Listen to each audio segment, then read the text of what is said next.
ছাত্রদল যদি মনে করে তারা সন্ত্রাস করে পার পেয়ে যাবে কারণ তারা ক্ষমতায় আছে, এতটা সম্ভব নয়।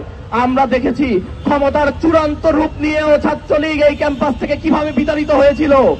আমরা ঠিক সেভাবেই ছাত্রদলকেও বিতাড়িত করব যদি সেই প্রয়োজন আসে। সেই পিতার সন্তানেরা যখন অপকর্ম করে তখন সেই পোস্ট থেকে নিজে রিজাইন দিতে আমরা শুনেছি। আজকে আমরা দেখেছি পিতার অক্ষমতার কথা।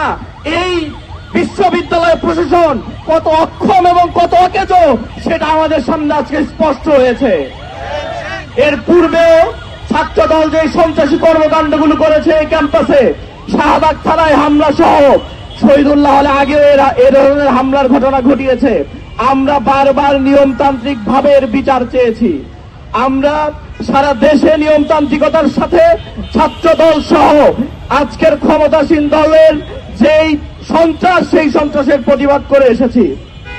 আমরা সারা দেশে দেখেছি যে জায়গায় সন্ত্রাস, যেই জায়গায় চাঁদাবাজি, সেই জায়গায় ছাত্র দলের নাম, বিএনপির নাম। আমরা নিয়মতান্ত্রিক ভাবে প্রতিবাদ করতে চেয়েছি, কিন্তু তারা যখন প্রতিটি পদে পদে আমাদের উপর হামলা করার সাহস দেখায়, পাঞ্জাবের জগতে একটি বিশ্বস্ত নাম শাবাব এথনিক ওয়্যার, তখন তারা আমাদের উপরে হাত তোলে, তখন আমরা স্পষ্ট করে বলতে চাই যদি এখনই তারা না থামে তাহলে আমাদেরকে এর বিরুদ্ধে যে প্রতিরোধ, সেই প্রতিরোধ করে তুলতে হবে। আমরা জুলাই প্রতিরোধ করে তুলেছিলাম, আমরা আবারও প্রতিরোধ করে তুলতে জানি। আমরা ছাত্র সমাজকে আহ্বান করতে চাই, এই ছাত্রদল নতুন করে বিভিন্ন ক্যাম্পাসে গণরুম তৈরি করছে। এই ছাত্রদল নতুন করে আবার গেস্ট রুমের কালচার ফিরিয়ে আনতে চায়। আমরা আপনাদের আহ্বান করতে চাই, কারা আপনার অধিকার নিয়ে কথা বলে সেটি দেখতে শিখুন, কারা আপনার অধিকার নিয়ে কথা বলে সেটি দেখতে শিখুন। যারা নতুন করে গণরুম এবং গেস্ট রুম তৈরি করতে চায় তাদেরকে আবারও প্রত্যাখ্যান করুন, যেভাবে আপনারা প্রত্যাখ্যান করেছিলেন। প্রিয় উপস্থিতি, আমরা আজকের এই আয়োজন থেকে জানাতে চাই, ছাত্রদল যদি মনে করে তারা সন্ত্রাস করে পার পেয়ে যাবে কারণ তারা ক্ষমতায় আছে, এতটা সম্ভব নয়। আমরা দেখেছি ক্ষমতার চূড়ান্ত রূপ নিয়েও ছাত্রলীগ এই ক্যাম্পাস থেকে কিভাবে বিতাড়িত হয়েছিল। আমরা ঠিক সেভাবেই ছাত্রদলকেও বিতাড়িত করব যদি সেই প্রয়োজন আসে।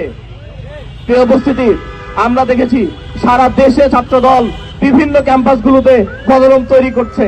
2 রুমে 24 জন ছাত্রকে তারা জায়গা দিয়েছে, আমরা দেখতে পেয়েছি। অথচ এই ক্যাম্পাসে যখন শিক্ষার্থীদের অধিকার নিয়ে আমরা কাজ করি, হল সংসদ যখন কাজ করছে, তখন আমরা দেখতে পাচ্ছি দফায় দফায় প্রভোস্টরা নির্বাচিত প্রতিনিধিদের সকল নোটিশ পাঠাচ্ছে। কারণ কি? কারণ হচ্ছে তারা শিক্ষার্থীদের অধিকার নিয়ে কাজ করছে, তাদের শিক্ষার্থীদের অধিকার দিতে তাদের সমস্যা। অথচ যারা এই ক্যাম্পাসে দিনে দুপুরে সন্ত্রাস করে তাদের বিরুদ্ধে কোনো ব্যবস্থা নিতে তারা পারছে না। আজকে আমরা দেখেছি প্রক্টর অফিস থেকে বলা হচ্ছে রাগের মাথায় সবাই নাকি কিছু করে ফেলে। রাগের মাথায় যদি করে সবকিছু জাস্টিফাইড হয়, তাহলে কি এই রাগের মাথায় যদি কেউ সন্ত্রাস করে সেটা কি বৈধ? অথচ আমরা দেখলাম প্রক্টর অফিসের মতো এরকম একটা দায়িত্বশীল জায়গা থেকে তাদের এই হামলাকে জাস্টিফাই করা হলো। আমরা জানাতে চাই এ ধরনের বক্তব্যকে অবশ্যই প্রত্যাহার করতে হবে এবং এই বিশ্ববিদ্যালয়ের শিক্ষার্থীদের কাছে ক্ষমা চাইতে হবে। প্রিয় উপস্থিতি, আপনারা জানেন ছাত্রদল তাদের যে অব্যাহত সন্ত্রাস, সেই সন্ত্রাসকে চালু রেখেছে। আমরা এই ক্যাম্পাসকে নিরাপদ রাখার জন্য যে ধরনের পদক্ষেপ রাখা দরকার, সেই ধরনের পদক্ষেপই ভবিষ্যতে আমরা গ্রহণ করব।